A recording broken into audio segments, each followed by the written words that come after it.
is Juan Rojas, and I'm going to present about Bitcoins and the blockchain technology.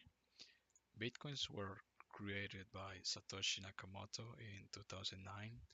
Bitcoin is the first decentralized digital currency and this means that the Bitcoin network is not controlled by any authority or central bank. Every machine that mines Bitcoins and processes these transactions makes up a part of the network.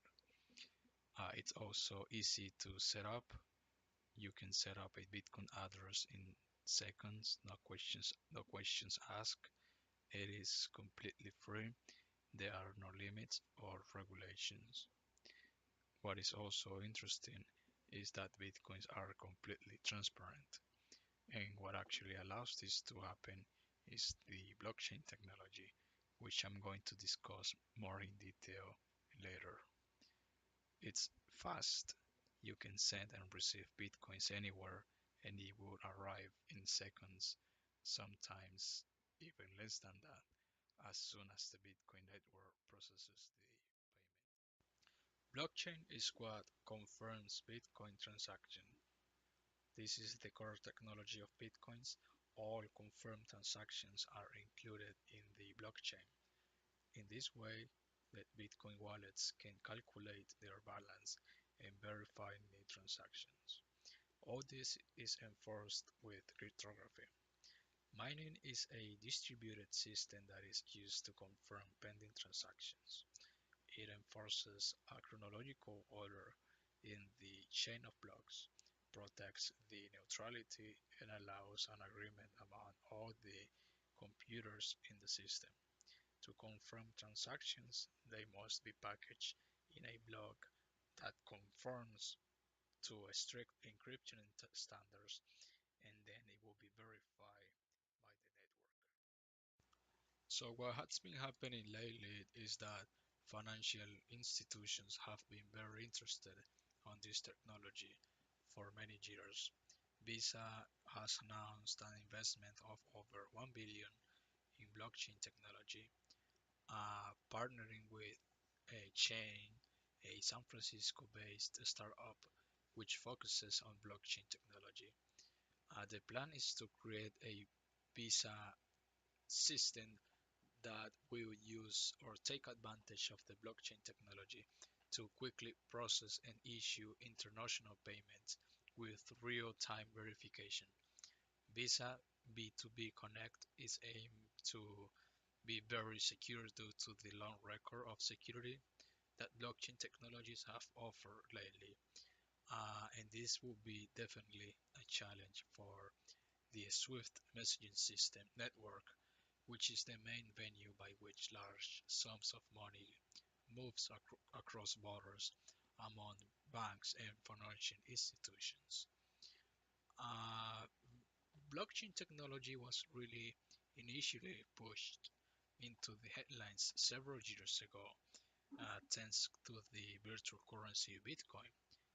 The value of one unit of Bitcoin rose from almost $29 in 2009-10 to between $1,000 and $1,200 between 2013 and 2014, making a handful of early adopters of this currency very wealthy.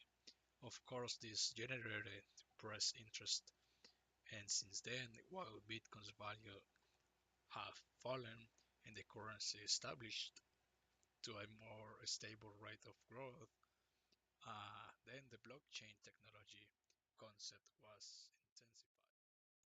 There are many advantages in the blockchain technology. Uh, we have empowered users, and in this way, users are in control of all their information and transactions. High quality data, blockchain data is complete, consistent, timely, accurate, and widely available in the network.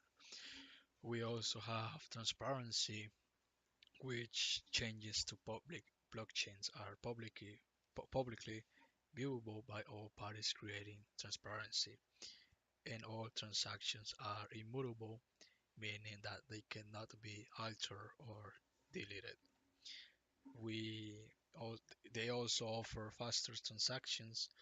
Uh, bank transactions can potentially take days for clearing a final settlement, especially outside working hours.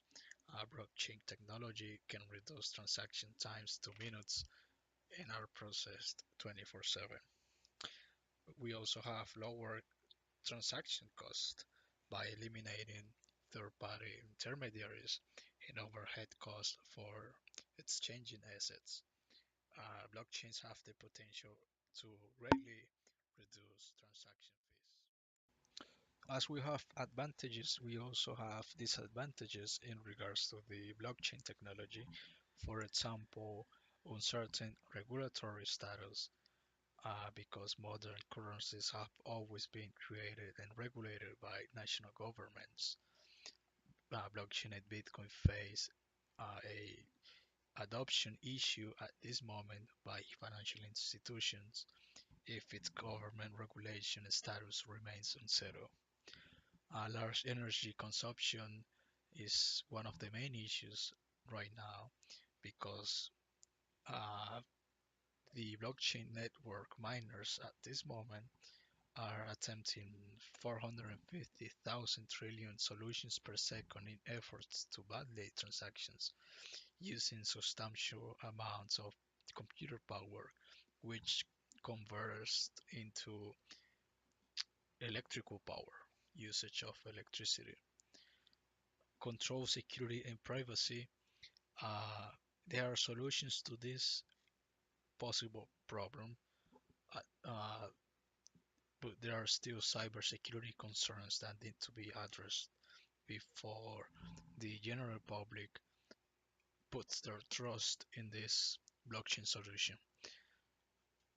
We also have integration concerns in regards to financial institutions making the change and transition to the blockchain technology, and adoption can also be an issue in regards to the decentralized network, which requires the trust again of the user. It's just a matter of time that financial systems and governments will take advantage of of this technology. The blockchain technology can really revolutionize financial systems, in my own opinion, and businesses around the world. And the growing interest in the blockchain is a positive trend at this moment. But at the same time, companies will have to come up with a plan on how they will use this technology. In most cases, the technology will play a really important role in the financial aspect of any company or even government, although it could also be used for several other means, such as allowing day-to-day operations to be more efficient and fast. For example, sharing of documents, internal communications, file storage, and record keeping are just some of the aspects of the day-to-day operations of businesses that can be significantly improved by this technology. The blockchain technology can also play an important role in all these aspects, and it is up to each company to decide how it wants to handle this technology according to its aims. Smart contracts will be its strength to be reckoned with within the business world for years to come. Most of all because they simply imply that the human element acting as a intermediary in transactions or agreements will be displaced by this technology. And unlike humans, computers cannot be corrupt or implying a much safer solution to any financial institution.